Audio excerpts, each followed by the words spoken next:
அடுத்ததாக கோரிக்கை விளக்க உரையாக தமிழ்நாடு ஆசிரியர்களுடைய மாவட்ட செயலாளர் கணேசன் அவரை பேசுமாறு அழைக்கிறேன்.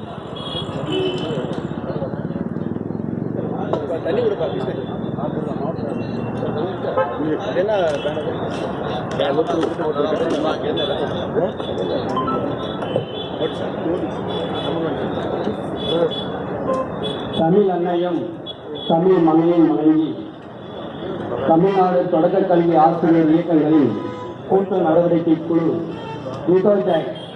கிருஷ்ணகிரி மாவட்டத்திலே மிகப்பெரிய அளவிலே நடந்து கொண்டிருக்கும் இந்த மாபெரும் உண்ணாவிரத போராட்டத்தில்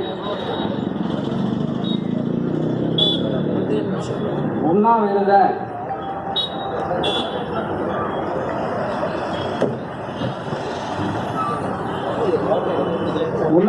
துவக்க உரையாக பேரெழுச்சியோடு உரையாற்றி அமர்ந்திருக்கும்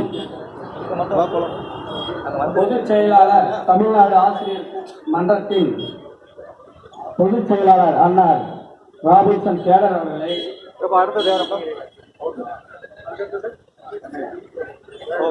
மாவட்ட ஒருங்கிணைப்பாளர் அவர்களே, அனைத்து சங்கங்களின் மாவட்ட தலைவர்களே, மாவட்ட பொருளாளர்களே, ஒன்றிய அனைத்து சங்கங்களின் ஒன்றிய பொறுப்பாளர்களே, பெருந்திரளாக இங்கே குழுமியிருக்கும் ஆசிரியர் பெருமக்களே, ஊடகவியல் நண்பர்களே, உளவுத்துறை நண்பர்களே, காவல்துறை நண்பர்களே, அனைவருக்கும் டிகோஜாக் உண்ணாவிரத போராட்ட வழக்கங்களை தெரிவித்துக் கொள்கிறேன்.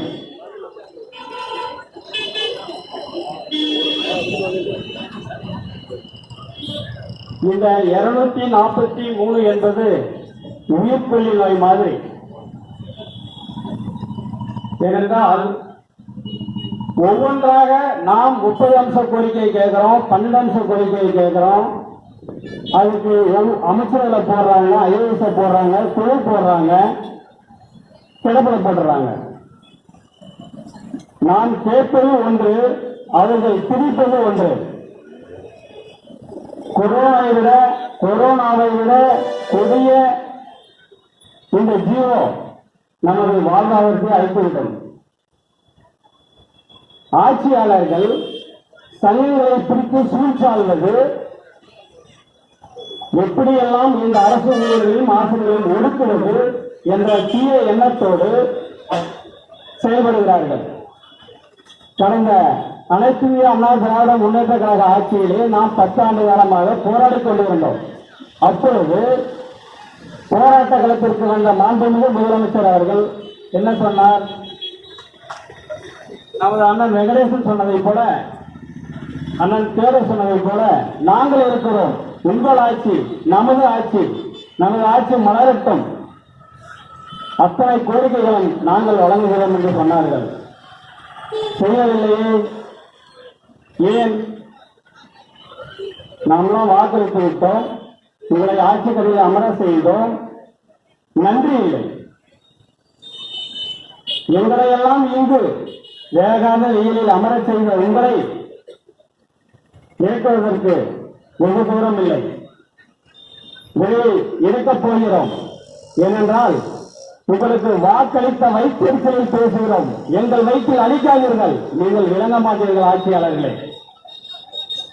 மாண்புமிகு முதல்வர் அவர்களே, கொரோனா காலத்தில் நீங்கள் ஆட்சியில் இருந்திருந்தால் எங்கள் அண்ணா பெயரே கல்விப்பீர்கள்.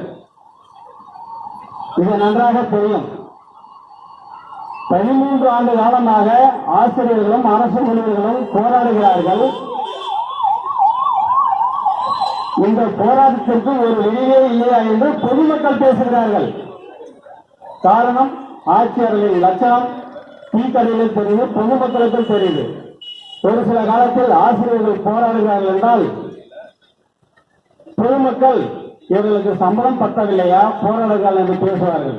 தற்பொழுது நம்முடைய போராட்டத்தை பார்த்து பொதுமக்களே வேதனை அடைகிறார்கள்.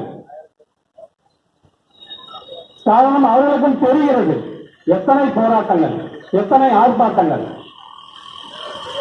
தேவையில்லாம திணிப்பு.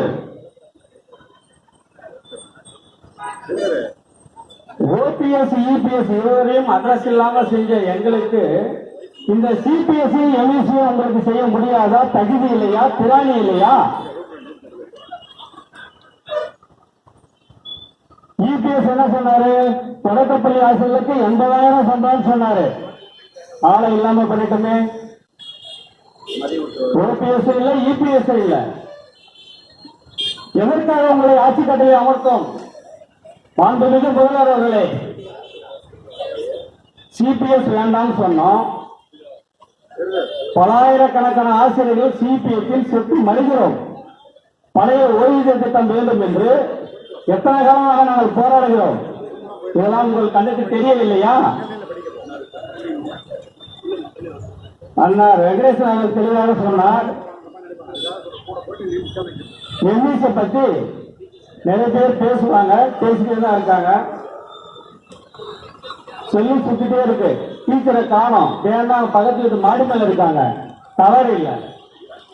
பாடம் நடத்துவதா, எம்எஸ் வேலை செய்வதா என்ற அவர்களுக்கு குழப்பம். ஊர் மக்கள் யாருமே வந்து பாக்குறாங்க, யாரும் இல்லைன்றாங்க. அப்புறம் ஏன் சொல்லி இருக்கு, நான் ஒரு வீட்டு மாடி மேல போயிட்டு பாக்குறேன், எங்கப்பா யாருமே இல்லை, ஆயாவை போய் கேட்கறாங்க. 2 பேர் அங்க பாருங்க, அந்த மாடி மேல ஒரு சார் இருக்காரு, இந்த மாடி மேல ஒரு டீச்சர் இருக்காங்க. தவறு இல்லையா? இது எம்இஸ்ல போடுறாங்களா அப்படின்னு சொல்றாங்க. காரி துப்புறாங்க. கல்வி அமைச்சர்கள் பேசுறாரு. அவர் பேசுறது பாம்பும் சாகாது, போரும் வரையாது, அப்படி பேசி நாசுக்கா போயிடுறாரு. தீர்த்தலிலே பல லட்சக்கணக்கான ஆசிரியர்கள், அரசு ஊழியர்கள் நிரம்பி வழிந்தது இடம் பத்தாமல் பீச்சில் இருந்தாங்க எல்லாரும். அவ்வளோ கூட்டம். அந்த கூட்டத்தை நீங்கள் சரியாக பயன்படுத்திக் கொள்ளவில்லை முதலமைச்சர் அவர்களே. ஒவ்வொரு ஓட்டம், ஒவ்வொரு ஆசிரியர்கள், அரசு ஊழியர்களின் ஓட்டம் உங்களுக்கு ஒரு ஓட்டம் 3 ஓட்டுக்கு சமம் அல்ல, தற்பொழுது 1000 ஓட்டுக்கு சமம் என்று உங்களிடம் எடுத்துக் கூறுகிறேன். நீங்கள் தான் எங்களை பயன்படுத்திக் கொள்ள வேண்டும். நீங்கள் கூறியவாறு எதுவுமே செய்யவில்லை. 80% நாங்கள் செய்து விட்டோம் என்று சொல்கிறீர்கள்.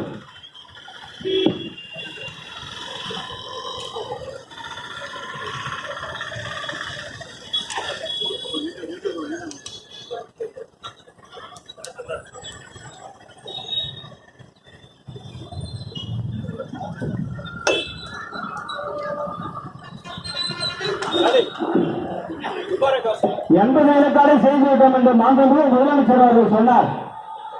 யாருக்கு செஞ்சாரு, எங்க செஞ்சாரு, எப்பொழுது செய்தார் என்று அவருக்கே தெரியவில்லை. எழுதி கொடுக்கிறாங்க, படிக்கிறாரு, சொல்றாரு, ஓடுறாரு, அவ்வளவுதான் அவரோட வேலை.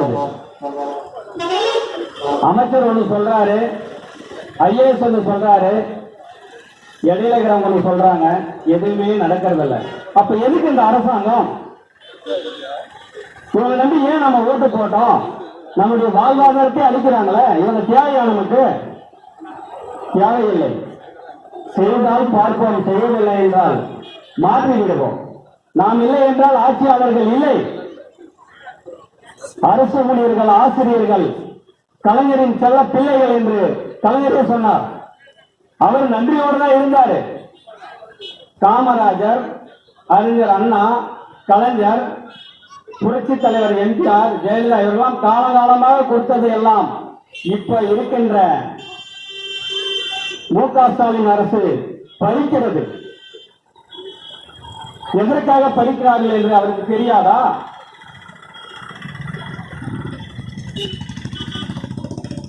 ஏனென்றால் அந்த தீவுத்திலேயே அமைச்சர்கள் சொன்னார்கள், அவ்வளவு கூட்டம்.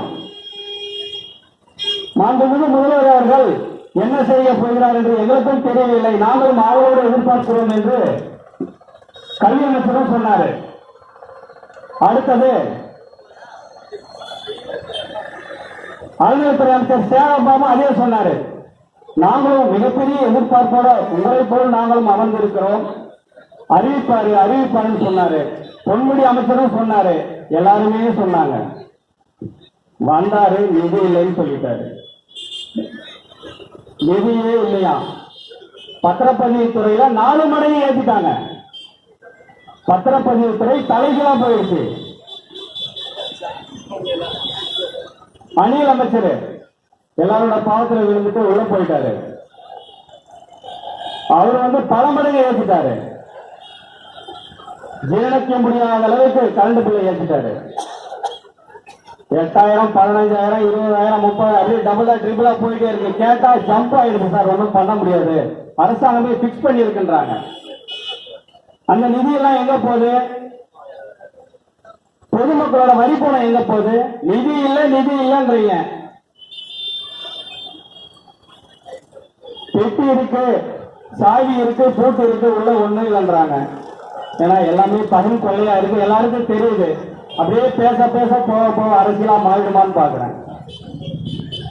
ஆகையால் வேதனை அளிக்கிறது. ஓட்டு போட்ட நமக்கெல்லாம் மிகவும் வருத்தத்தையும் வேதனையும் அளிக்கிறது. நமது ஆட்சின்னு சொல்றாங்க, வராங்க, பேசுறாங்க, போயிடுறாங்க, தேன் போல பேசுகிறார்கள். மொத்தத்தில் எதுவுமே இல்லை. ஆசிரியர் பெருமக்களை, எல்லாமே நம்ம கையில தான் இருக்கு. இவர்களை தூக்கி எறிவதும் அமரச் செய்வதும் வருகின்ற நாடாளுமன்ற தேர்தலுக்குள் நமக்கு ஏதாவது செய்கிறாளா என்று பார்ப்போம். இல்லை என்றால் தூக்கி எறியுங்கள், நாம் பார்த்துக் கொள்வோம். யார் வந்தாலும் சரி. இந்த தைரியம், இந்த திராணி தொடக்கப்பள்ளி ஆசிரியர்களுக்கு மட்டுமே இருக்கின்றன. உயர்நிலைப்பள்ளி, மேல்நிலைப்பள்ளி ஆசிரியர்கள் நம்மளிடம்தான் கேட்பார்கள், எப்ப அந்த ஜீவோ என்னாச்சு, அது வருமா வராதா? கடற்கோடியில் இருந்தும் தெருவில் இருந்தும் நின்று கொடிப்பிடித்து போராடி ஒவ்வொரு ஜீவோவை வாங்குபவர்கள் தான் இந்த தொடக்கப்பள்ளி ஆசிரியர்கள். வலிமைமிக்க ஆசிரியர்கள் தொடக்கப்பள்ளி ஆசிரியர்கள் தான் என்று அனைத்து ஆசிரியர்கள் மட்டும் தெரியும். இது 240 நமக்கெல்லாம் ரொம்ப சாதகமா இருக்குன்னு சொல்லிட்டு பட்டதாரி ஆசிரியர் ஒரு சில பேர் சொன்னாங்க. எங்களுக்கு வழிகாட்டிய மாநில துணை பொதுச் செயலாளர் மாநில ஞானசேகரன் அவர்கள் சொன்னார்.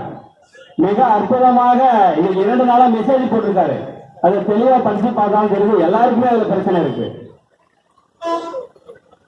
படித்து புரிந்தவர்களுக்கு நன்றாக தெரியும் அது எவ்வளவு பெரிய ஆபத்தில் இதை கொண்டு விடும் என்று. ஆகையால் நன்கு புரிந்து கொள்ளுங்கள். அதே போல அந்த தீர்ப்பு கூட்டத்தை பார்த்திருந்தா கலைஞர் என்ன செஞ்சிருப்பாரு? நமக்கு இவரை கூட்டத்தை பார்த்தாரு, இவருக்கு மனசு இருக்குமா? மாண்புமிகு முதல்வர் அவர்களே, உங்களை பெற்றெடுத்த முத்தமிழறிஞர் கலைஞர் இருந்திருந்தால் அந்த கூட்டத்தை முழுமையாக பயன்படுத்திக் கொண்டிருப்பார். எப்படி? உடனே ஐஏஎஸ் கூட்டுவாரு, என்னையா செய்யலாம், எவ்வளவு கூட்டம் இருக்குன்னு கேட்பாரு, செக்ரட்டரியை கூட்டுவாரு, துறை ரீதியான செக்ரட்டரியெல்லாம் கூட்டு டிஸ்கஸ் பண்ணுவாரு. 30 நிமிஷம் கோரிக்கை ஒரு 2,000 கொடுக்கலாம்யா. அவன் ஒண்ணு சொன்னா 5,000 கொடுக்கலாம்னு சொல்லுவாரு. அவருதான் கலைஞர். நம்மளோட வழியும் வேதனையும் அவருக்கு தெரியும். ஆசிரியர்கள் யாரு, நாம யாருன்றது ஒவ்வொரு மீட்டிங்லையும் சொல்லுவாரு. ஏதாவது ஒரு கோரிக்கை வைத்தால் அனைத்து சங்கங்களையும் அழைத்து பேசுபவர் கலைஞர். கலைஞருக்கு நேர் மாறாக இருக்கிறாரு அவர் பிள்ளை. வேதனை அளிக்கிறது. உங்களை நம்பிதானே இருக்கின்றோம். பொதுச் செயலாளர் சொன்னார், முதல்வர் அவர்களே உங்களை நம்பிதானே இருக்கின்றோம். பல வாட்டி சொல்லிட்டாரு, கவனிச்சா இருந்த ஒன்றும் பயனில்லை. நீங்கள் கொடுக்கவில்லை என்றால் நாங்கள் எங்கு செல்வது, யாரிடம் கேட்பது? என்னுடைய வாழ்வாதாரம் என்ன ஆவது? இதெல்லாம் பல கோணங்களில் நமது சங்க தலைவர்கள் மாநில அளவிலே பல்வேறு கட்டங்களில் அவரிடம் கோரிக்கைகளை வலியுறுத்துகிறார்கள், பேசுகிறார்கள், நெலிசுவோடு போகிறார்கள். ஒன்றும் வேலைக்கு ஆகவில்லை. வேறு வழியில் உங்களை எப்படிதான் கேட்பது? எத்தனை போராட்டங்களை நடத்துவது? இயற்கைக்கே பிடிக்கல. நாங்க நடத்துற போராட்டம் வட மாவட்டங்கள்ல மழை பெய்யுது, முற்றுகை நோக்கி போராட்டம் பண்ணலாம். கோட்டையை நோக்கி முற்றுகை போராட்டம் பண்ணலான்னு போறோம். அங்க மழை பெய்யுது, அது தள்ளி போகுது. அதையும் மீறி போராட்டம் நடத்தலாம், முற்றுகை போராட்டம் பார்த்தா அன்னைக்கு புரட்சி கலைஞர் விஜயகாந்த் இறப்பு. நம்ம செய்தி டம்மி ஆயிடுச்சு, விஜயகாந்த் செய்தி கிளாஸ் போகுது. வட மாவட்டங்கள் மழை, தென் மாவட்டங்கள் மழை, நம்ம போராட்டம் நீத்து போய்விட்டது. இதற்கெல்லாம் ஒரு விடிவு காலம் கிடைக்கும், கடவுள் விடமாட்டார். ஏனென்றால் நமது உழைப்பு. அடுத்தது இன்னைக்கு ஒரு ஆர்ப்பாட்டம். இந்த ஆர்ப்பாட்டத்துல இப்ப ஒரு பாடகி இருந்துட்டாங்க. இது ஒன்றும் பெருசா போகாது. எப்படிலாம் இடர்பாடு வந்து பாருங்க. நமக்கு நேரம் சரியில்லையா, ஆட்சியாளர்களுக்கு நேரம் சரியில்லையான்னு தெரியல. இந்த பெற்ற ஆசிரியர்கள் சம வேலைக்கு சம ஊதியம் கேட்டு போராடினாங்க.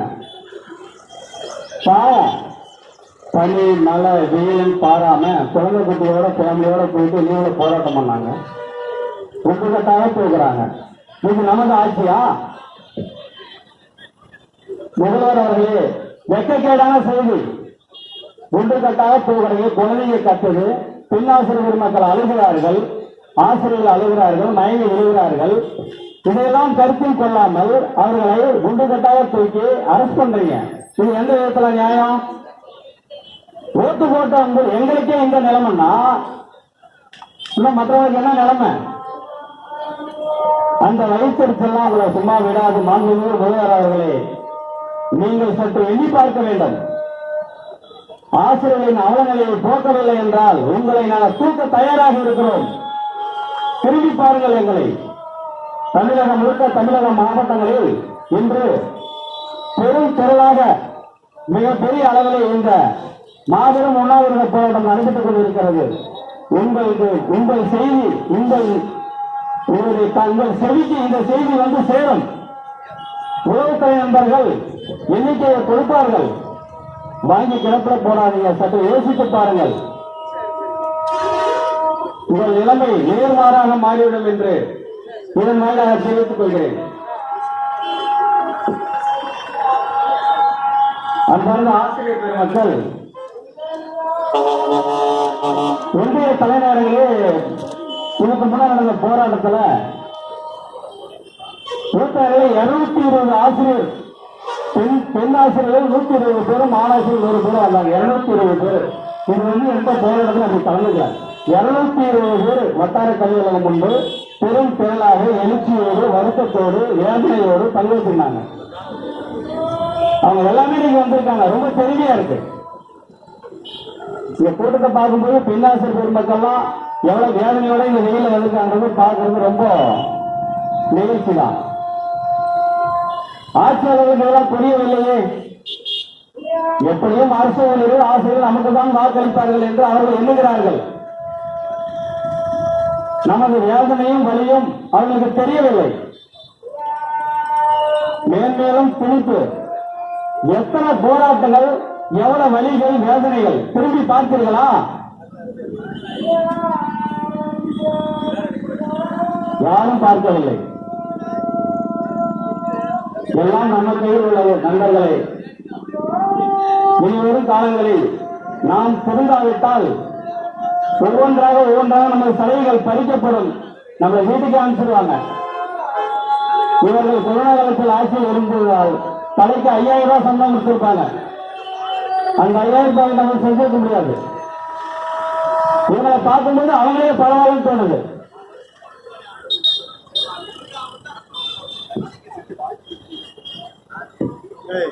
அமைச்சர் அவர்கள், பள்ளிக்கல்வித்துறை அமைச்சர் அவர்களும் இயக்குநர் அவர்களும் 12 அம்ச கோரிக்கைகளை நிறைவேற்றுவதாக கூறி, நீங்கள் போராட்டம் செய்யாதீர்கள், நாங்கள் இருக்கிறோம், முதல்வர்கள் எடுத்து பேசுகிறோம் என்று சொன்னார்கள். பேசிட்டு போனாங்க. அதுக்கப்புறம் எந்த தகவலும் இல்லை. மாநில உயர்மட்ட குழு எவ்வளவோ பேசுறாங்க, போறாங்க, வராங்க. பாவம், ரொம்ப வேதனையா இருக்கு. நமது மூத்த ஆசிரியர்கள், சங்க தலைவர்கள் எம்ஜிஆர் காலத்திலேயோ கலைஞர் காலத்திலேயோ இருந்த மரியாதை தற்போது இல்லை. காரணம் என்னன்னு தெரியவில்லை. பணம் கொடுத்தா மக்கள் ஓட்டு போடுறாங்க, இவங்க ஓட்டு தேவையில்லைங்க நமக்கு அப்படின்னு போறாங்களோ என்னன்னு தெரியல. ஒரு பொருட்டா எடுத்துக்கல. காரணம் நம்ம கையில தான் இருக்கு.